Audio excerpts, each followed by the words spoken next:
The Bank of Canada has once again decided not to change the central interest rate. Uncertainty, particularly with the United States, was the main driver in that decision. Quinn Keenan tells us more. The Bank of Canada has opted to keep its interest rate at 2.75%.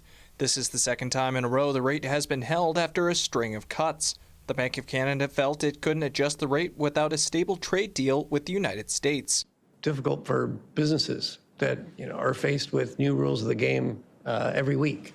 I'm much worried about households who are worrying about the possibility that they'll lose their job. The Bank of Canada feels the economy still hasn't taken a major hit in the wake of the trade uncertainty, but many households are starting to feel the impact. We are certainly starting to see interest rates bite for consumers, where we're seeing increases in the number of consumers unable to make their payments, skipping payments on credit cards and car loans. Locally, the flat rate isn't expected to have a major impact, especially in terms of real estate. The market in Lethbridge is still very active despite few homes on the market. I'm not really expecting any changes locally because of the interest rate staying flat.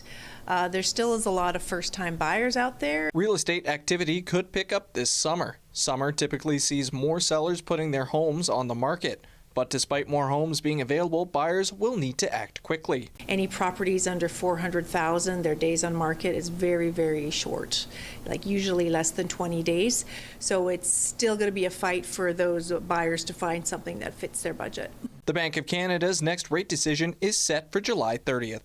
Quinn Keenan, CTV News, Lethbridge.